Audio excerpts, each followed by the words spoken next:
Muito bem-vindo a mais um podcast Real H, muito especial. Hoje estamos recebendo o Jorge Leite, ele que é empresário e faz parte da história da Real H. A gente vai conhecer um pouquinho, aliás, ele é sócio, inclusive, sócio proprietário da Real H também. A gente quer conhecer um pouquinho dessa história, conversando com o seu Jorge.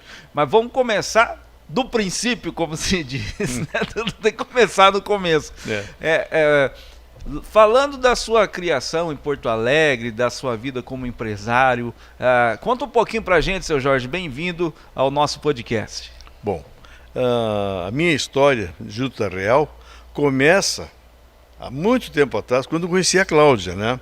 Aliás, hoje, dia 24 de outubro, estamos comemorando 43 anos de casados, né? Hoje tem festa depois da noite, acertei na data do podcast. Exatamente. Olha só, né? o seu Jorge é esposo da dona Cláudia, que é a diretora administrativa financeira aqui da Real H, e também sócia, junto com o seu Jorge, então fazem parte da família e da história da Real H. Bom, aí namoro, noivado, casados, a Cláudia era professora de português e inglês na escola pública, né, do estado. E eu era representante comercial. E aí casamos em 81 e fomos na luta, né, eu trabalhando como representante comercial de confecções. E eu me lembro assim que eu trabalhava muito, viajava de segunda a sexta-feira para o interior do estado, né, carregando meus mostruários e tudo. E chegou um ponto que a inflação corroía assim, a economia, e tudo aquilo que a gente vendia, tá? Quando ia receber depois as comissões, não valia tempo, quase a gente pagava para trabalhar, né? Aí chegou um tempo lá no Plano Funaro, depois veio o Plano Bresser. Eu me lembro que tem uma época assim que teve as ORTNs, que a gente vendia em ORTN. Então eu recebi, até equilibrou. Foi uma época muito boa, assim, na parte de vendas, né? Mas eu me lembro assim que a Cláudia até dizia que eu era muito resiliente e que eu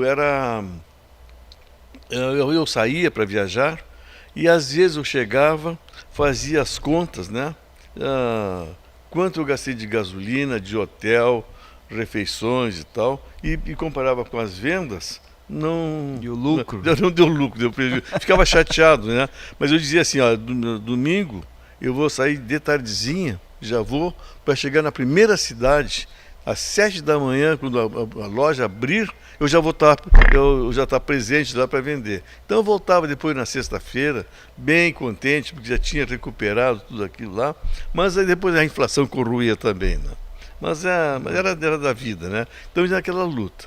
Bom, aí surgiu um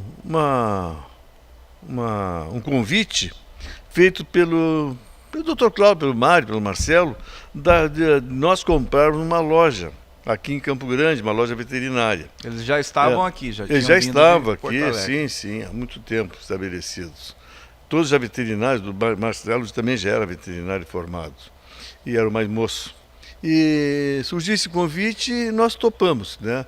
Vendi um carro, tinha mais um dinheiro no bolso, fizemos fazer dinheiro e compramos a fazendinha, tá? A dona Tânia Coinha. E aí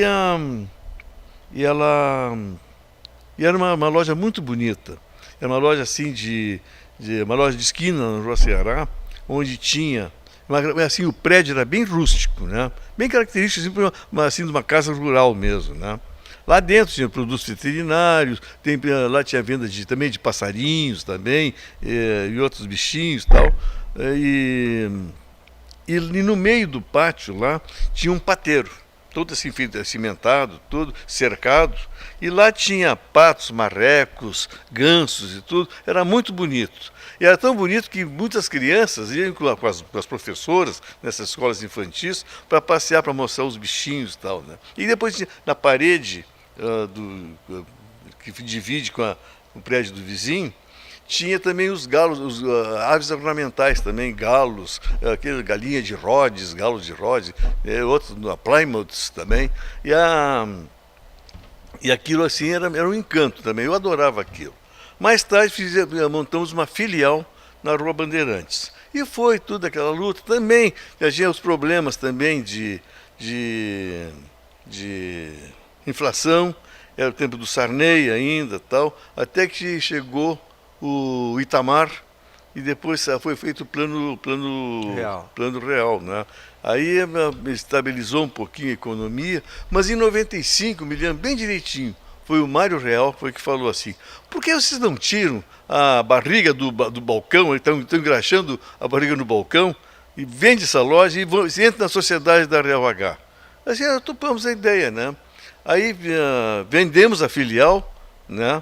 E a matriz, que era da Ceará, desativamos e ficou sendo o posto de vendas assim da Real H para pequenas quantidades, né?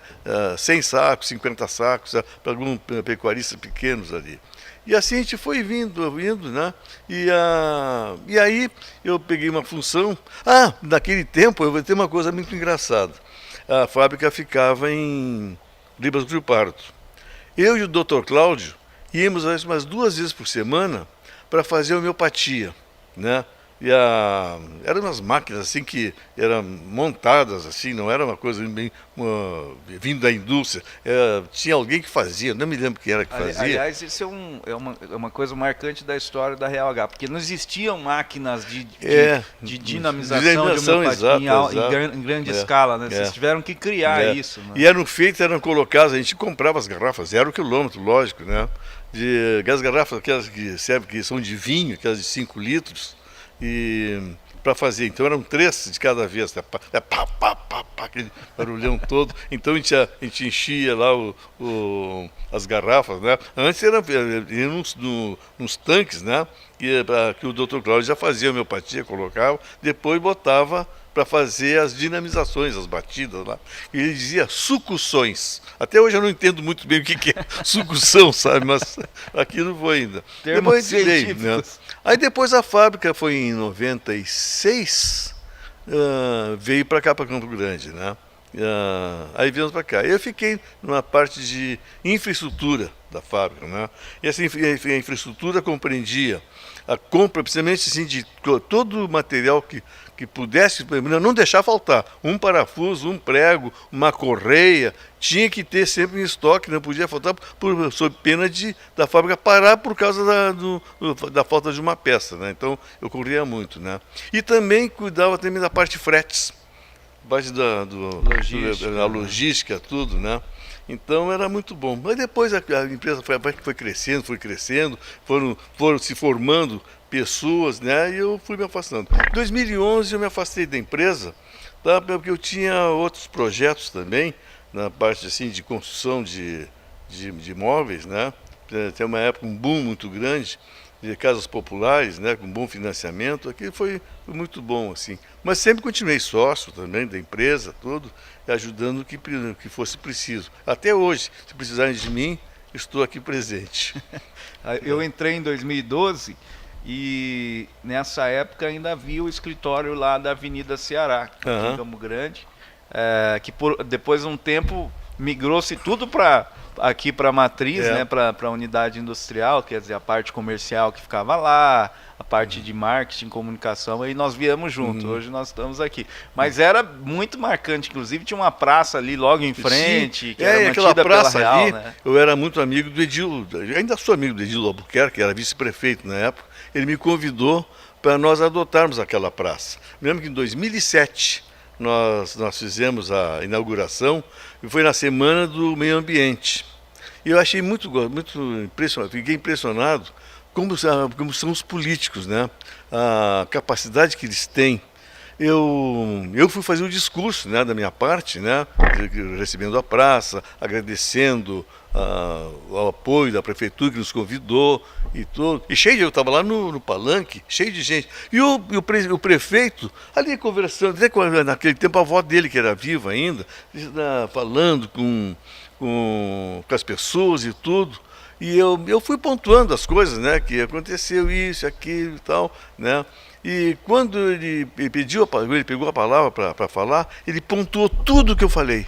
Impressionante, ele estava com um ouvido aqui e o outro conversando com as pessoas. E aí isso é um dom do político mesmo, né? Sem falar bem ou mal do político, não é o caso aqui falar de política, né? Mas o político tem que ter essa capacidade mesmo, né? Então, e aí nós ficamos ali cuidando dessa praça durante muito tempo. A minha sogra, a dona Lourdes, ela pegava às vezes funcionários aqui da empresa, ela botava um chapéu de palha e ia lá ajudar também a plantar as mudinhas e tudo, tal. Os bancos de praça que estão até lá hoje, bem deteriorados, mas era uma réplica dos bancos da praça lá de Pelotas, que a dona Lourdes pegou. Houve uma reforma e venderam aqueles bancos e a dona Lourdes comprou e trouxe aqui para Campo Grande. Desse banco que foram feitas as réplicas daqueles bancos lá, que estão até hoje lá na praça ali da Ceará ali. Aliás, a dona Lourdes sempre teve um carinho especial com jardinagem. Sim, tudo, sim. Né? Aí tem uma entrada aqui, ali, que é ela que plantou também umas árvores ali, né? E na frente da casa dela também, sim. Foi tema de matéria de jornal, né? Também. O cuidado com a jardinagem, com a fachada. Seu Jorge, e como que o senhor avalia o crescimento dessa empresa? O senhor que começou lá dos primórdios da Real H, já era esperado que crescesse como cresceu?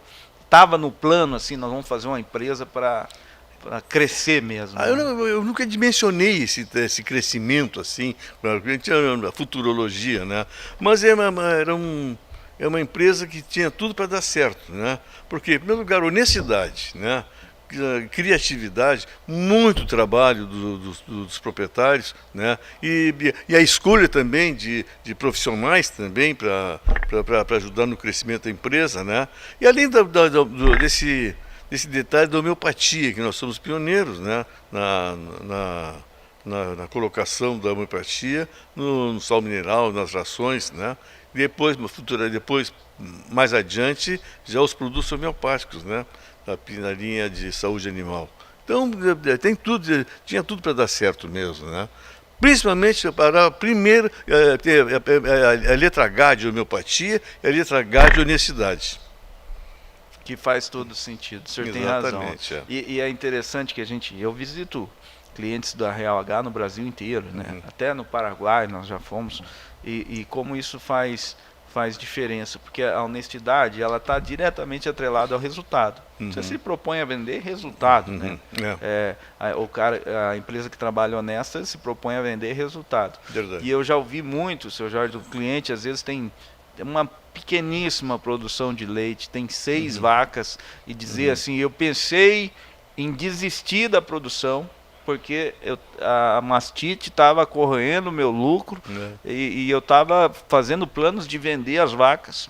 E aí eu descobri esse produto e foi o que fez eu continuar, porque resolveu para mim o problema. Quer dizer, essa honestidade em nome do resultado faz toda a diferença. O senhor também conheceu clientes, casos assim de pessoas que utilizaram essas ferramentas? Eu agora me lembrei de uma coisa aqui, que é de um cliente que era cliente, era uma empresa do Grupo Gerdau, e a Real H fez uma pesquisa lá, e nessa pesquisa era assim, 2 lotes. Um lote com os produtos da Real H, com homeopatia, e outro sal da concorrência, né?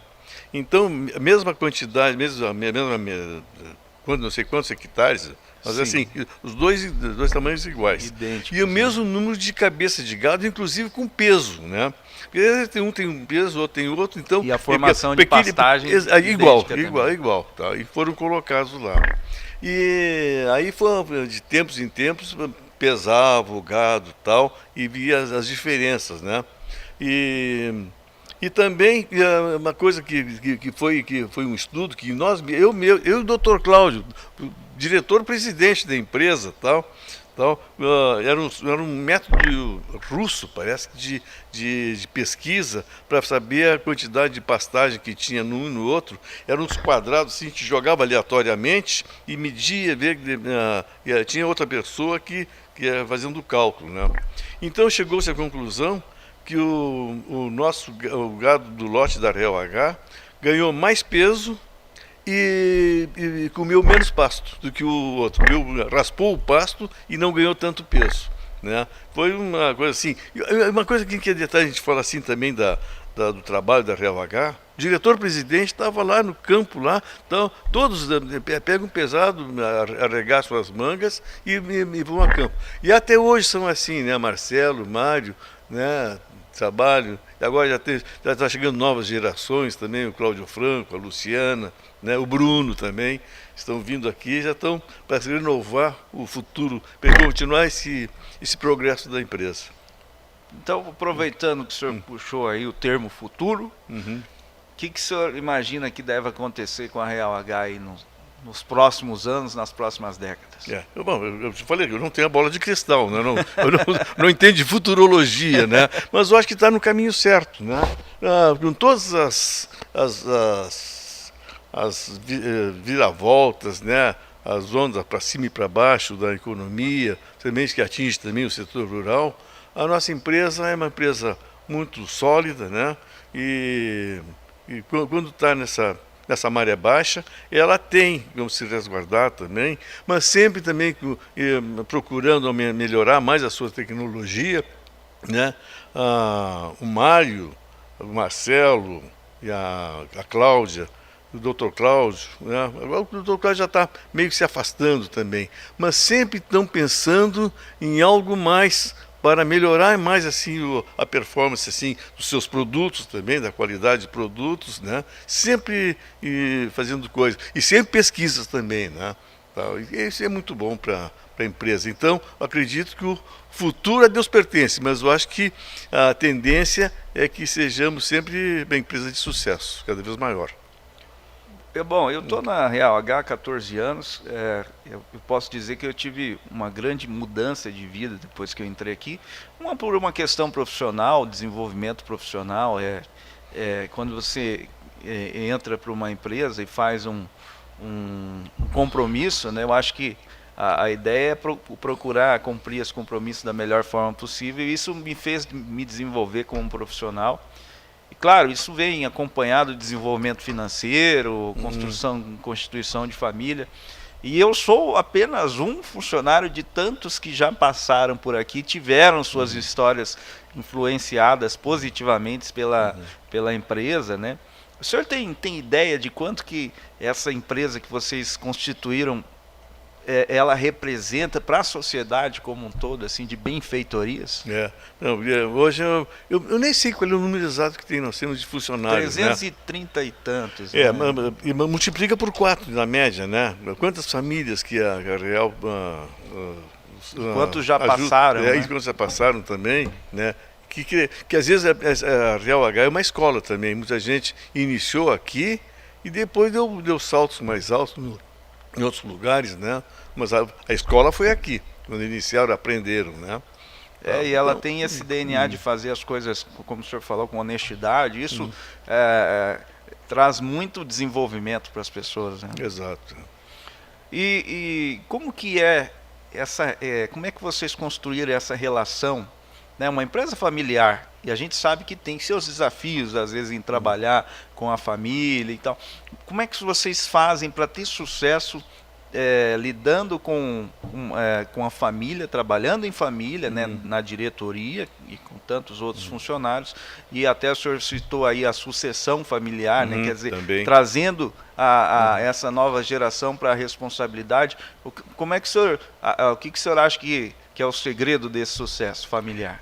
Mas sabe que eu conheci a família em 1977, né? E desde logo vi a seriedade das pessoas, o comprometimento que essa família tem, a família real também, né? Depois me casei, depois vim para cá e eu me considero já parte da família também. O Dr. Cláudio e a Dona Lu são praticamente meu segundo pai e segunda mãe, né? E tenho um carinho muito grande por eles, né?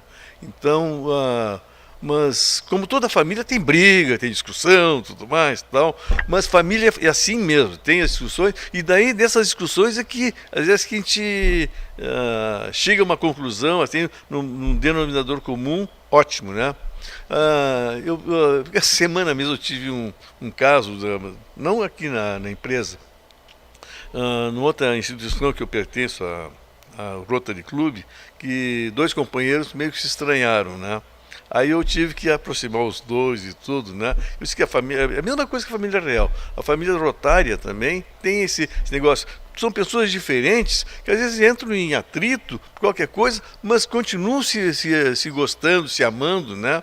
Então isso aí ficou depois esclarecido, se abraçaram, tudo mais, estão com amigos de novo, né? Só assim, vou sair do Rotary porque eu não fui compreendida, não sei o que e tal, né? Tem que alisar a pessoa. E aí na real também acontece, entre a família também acontece também. Vezes, né? A maioria das vezes são pessoas de brilho, né? Que exatamente. São fortes, filmes de Mas isso não quer dizer que o coração não bata assim, com amor pela outra pessoa. Tudo. Que dizer do Dr. Cláudio Real? Dessa tecnologia que ele estudou, que ele investiu nisso, né? Tempo, capacitação, o que dizer dessa trajetória e desse legado? Eu nem sei falar de tudo que já foi falado, tanto do Dr. Cláudio, eu vou dizer as mesmas coisas que todo mundo fala, né? Só assim, a relação sogro e genro, né?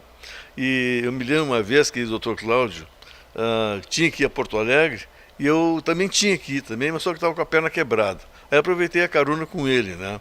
Então, ele andava bem devagarzinho, assim, 140, 150 por hora. E ele chega assim, olha Jorge, olha lá, aquele gado lá, não sei o que, tal, olha só que tem isso, não sei o que, doutor Cláudio, olha pra frente. Mas ele, para Jorge, teve uma passagem, nessa mesma viagem, ele também aos 150, 160 por hora, assim, Jorge, vem um cara louco atrás de nós aqui, pô, então, mais louco então, né, doutor Cláudio? Mas era muito engraçado, né? Mas assim, é uma pessoa assim pura. O Dr. Cláudio é uma pessoa pura, né? Muito temente a Deus, né? Católico. Ele é vicentino desde os 13 anos de idade, né? Começou lá em Pelotas, um menino ainda. Tem fotos dele com um grupo lá quando ele iniciou com o vicentino. Está aí hoje, 98 anos, né? Como vicentino até hoje, né? E não gosta de faltar uma reunião, né? Não perde também, né? Com o Lenodo também. O senhor recém-chegado do caminho de Santiago de Compostela, diz as boas maneiras que se você vai fazer uma pergunta e a resposta é um número, convém que não a faça a pergunta. Mas aqui eu vou usar um pouquinho da licença jornalística para perguntar. Qual a idade que o senhor está hoje? 79 anos. Fiz agora em setembro. Dia 7 de setembro. Anos. Inclusive, dessa experiência? Nessa data, fazem feriado nacional por minha causa, né? Qual é a data? 7 de setembro. 7 de setembro, tá certo. Dia da Independência e também. Aniversário do Sr. Jorge também. Exatamente. Como foi essa experiência em Santiago? Foi muito boa. Eu já tinha feito essa caminhada menor, 250 quilômetros, da cidade do Porto, em Portugal, até Santiago de Compostela. Foi muito bom naquela vez, né? E dessa vez foi maior, porque foram 37 dias caminhando. No caminho português tinha um trecho lá, de Ponte de Lima até Rubiães, onde passa por um trecho muito pedregoso e muito cheio de altos e baixos, pedras grandes, as famosas pedras no caminho, né? Que naquela época, eu cheguei até a pensar em desistir, não aguento mais, tal, né? Mas eu assim, vou continuar. E achei que aquilo aí fosse o pior de todas as caminhadas. O caminhado de Santiago de Compostela tem várias lambrujas, assim, que aquele trechinho que chama de lambruja, né? Das bruxas. E lá tinha vários assim desse tipo, assim, com grau de dificuldade muito grande também. Mas muito mais, né? Em quantidade. Mas nesse meio tempo, a gente fica conversando consigo mesmo. Tem assim a gente começa a fazer uma introspecção da sua vida e começa a voltar no passado. Eu quase cheguei à vida intrauterina, tá? Comecei a me lembrar de tantas coisas boas, coisas ruins, né? Saudades, né? Coisas muito agradáveis assim, dos tempos que não voltam mais, do tempo dos meus pais, dos meus irmãos, né, todos os parentes, né, a minha criação que eu tive, que foi maravilhosa, do meu pai e minha mãe, e foi assim se crescendo, todas as coisas que aconteceram durante a vida, vale a pena, tá? Quem precisa, às vezes, até eu acredito, não foi o meu caso, mas eu acho que quem tem algum problema psicológico, precisa ter um tratamento, não vai a psiquiatra nem psicólogo, vai fazer a caminhada de Santiago de Compostela, que se cura, sozinho, sabe, que é muito bom. Tá? E outra coisa, eu fiz assim, uma coisa assim com um cunho mais espiritual. Eu sou católico, então eu tenho assim uma devoção muito grande por Nossa Senhora. Tá? Muitas vezes eu chegava e dizia assim, Nossa Senhora, me ajuda, eu não aguento mais, eu vou desistir, sei que mais, tal. Ela não falava comigo, né? Eu assim, puxa, fala comigo alguma coisa, né? De repente eu me sentia bem, parecia que era assim que tinha levantado da cama, tá? Porque as energias renovadas. Para mim, foi Nossa Senhora que mandou intercedeu por mim ali, tá? Então eu acho que a fé que a gente tem também me fez valer também essa caminhada também. E aumentou mais a minha fé hoje. Eu vou falar algo particular, assim, que eu sinto a respeito da história da Real H, desses 14 que eu faço parte da empresa, da equipe, e chegando a 40 anos à empresa, mas eu tive a oportunidade de ouvir a história toda do Dr. Cláudio, né, para uma gravação que nós fizemos, onde ele conta em detalhes todo o desenvolvimento dele. E eu tenho uma sensação, né, por isso que eu falei que é particular, que em muitos momentos parece que Deus estava empurrando, ajudando para que essa empresa fosse o que ela é hoje e continuasse se desenvolvendo. Tem uma passagem interessante que o Dr. Cláudio foi fazer uma prova para uma bolsa de estudos num colégio lá em Pelotas.